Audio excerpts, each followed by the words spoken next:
Hello everyone, this is Unmasking Karmapa video number 3. I'm Wu Hang-yee from Hong Kong, the second whistleblower who exposed Karmapa Orgyen Trinley Dorje. Today I'm going to continue to speak frankly on my personal experience of being sexually abused by the Karmapa Orgyen Trinley Dorje to the public on YouTube. In the previous videos, you know that I have been deeply influenced by the advertisements that described Karmapa as a compassionate bodhisattva who can lead all sentient beings to be free from sufferings in samsara.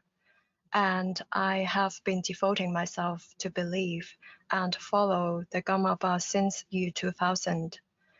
In 2011, I left for India to meet Karmapa, and at the end of 2011, the Karmapa made his first Skype video call to me after he got my mobile phone number. I bought an internet bar to connect to the internet and his Skype account as he told me to do so.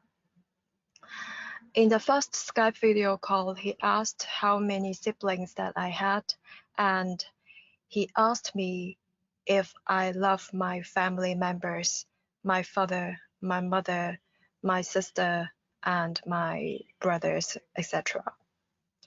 Then he told me the number of his brothers and sisters. I forgot the exact number of his siblings, but there were quite a lot of siblings that he had. Then he also asked me if I had a boyfriend. He said he did not have sex before, and the only experience he had was in the United States of America, that a girl with blonde hair kissed on his right cheek. He told me that. Then he acted in a way that he was not satisfied with his monk vow of celibacy. He fell back on his bed, lying down, and his hands and legs were raised up and moving like this. Then he was like rolling his body to the left, to the right, to the left, to the right, back and forth in a funny way. Suddenly he stopped doing this funny act and sat up properly and looked at me through the Skype video. And then he looked at the camera and asked me, "Can you take off your clothes?"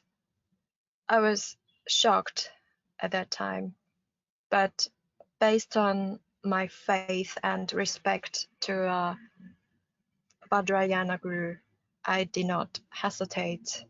I just followed him. I did not refuse. I followed him and unclothed myself. Then he took off all his clothes, and the Karmapa was all naked in front of his laptop camera. And he started masturbating himself. He told me to use my left hand to touch my female organ, and he asked me to imagine that my hand was his hand. When he was masturbating himself, he asked me if I felt comfortable. After the Karmapa finished up his masturbation, he ended the Skype video call. When the call was ended, I felt quite confused. I asked myself why the Karmapa masturbated in front of me, why the Karmapa masturbated in his bedroom at Gudu Monastery. I didn't know why. I was also very uneasy and worried about him. I couldn't understand and give reasons of what he did and why he did that. I didn't understand at all. On the next morning, I surfed on the internet on what the Buddha taught concerning the behavior of masturbation. And I found out a Buddhist story from a book. Actually, it's a Buddhist scripture, which is called Dhammapada. And stanza number 117, it says, should a person commit evil, let him not do it again and again. Let him not find pleasure therein, for painful is the accumulation of evil. And the story of this verse is about a monk who is called Sayasaka, and he had a very bad habit of masturbation. And the Buddha Shakyamuni, condemned the misconduct of this monk, and spoke out this verse. Actually, I wanted to share this verse and tell about the story to the Karmapa at that time, but I was afraid. I didn't do that. I didn't share it with the Karmapa, since I thought he was my guru, and he was a Vajrayana guru, which is in a different tradition. And I also thought it was a religious test given by a Vajrayana guru to a disciple. So I kind of rationalized his misbehavior with the doctrines of Vajrayana lineage. So I didn't realize that it was sexual harassment at that time. I thought maybe he was too stressful and it was for him to release his pressure. Yes, I thought like that. Later on, he has kept his secretive relationship with me, but I still wanted to emulate him to be a monastic practitioner, to be a nun. Therefore, in 2012, I became a nun under a haircutting ceremony that he hosted, and the Karmapa cut my hair in the Mahabodhi temple in Bodh Gaya, and I became a nun. But after that, the Karmapa had still masturbated in front of me through Skype video call, and he had kept this abnormal relationship with me. Yes, I had already been a nun like this. This is me, the previous me. And then in 2018, even I was a nun, he told me to go to America for meeting up, and there were 3 times of sexual relationships with the Karmapa. 2 times were taking place in 5-star hotels in Manhattan, which are the Mark Hotel and Baccarat Hotel.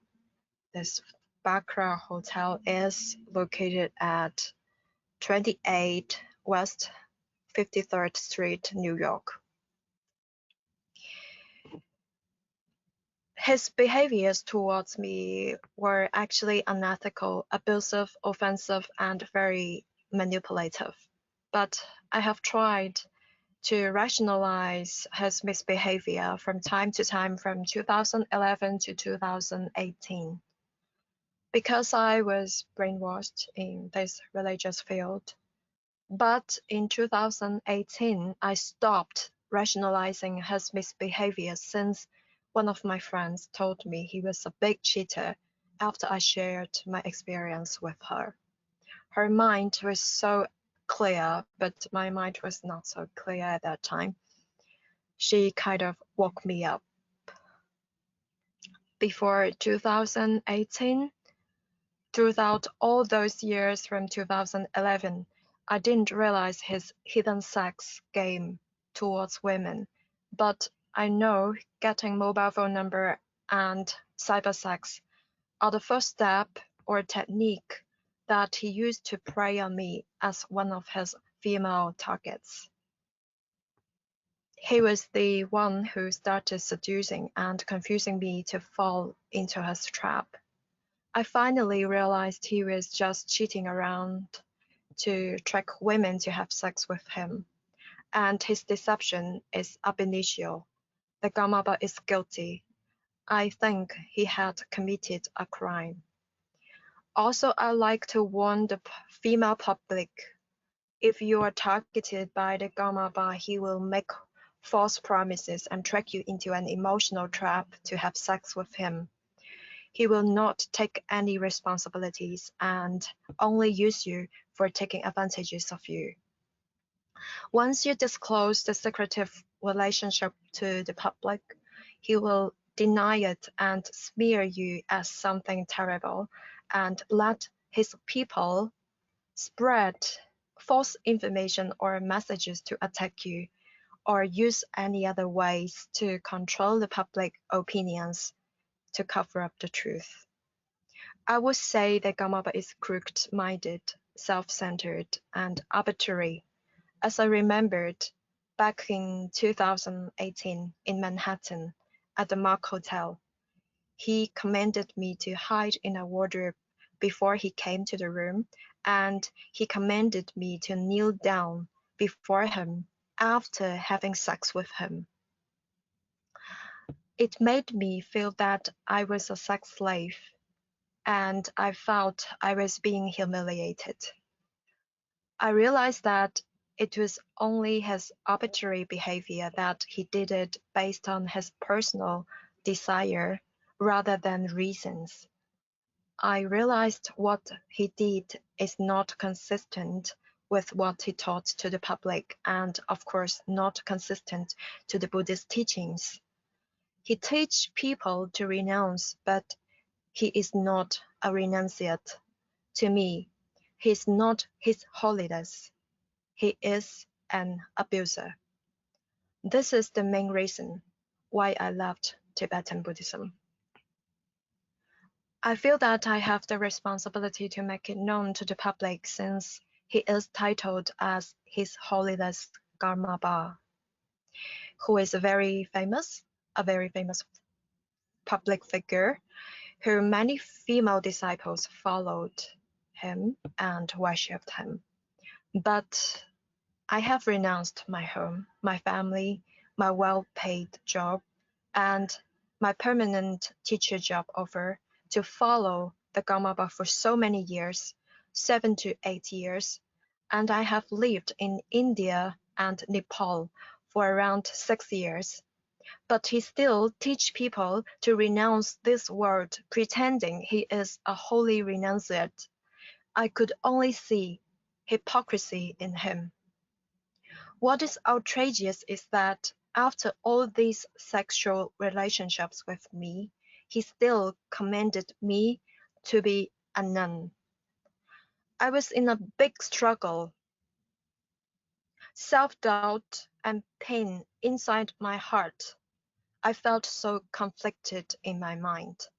I just couldn't take it anymore. This has to stop.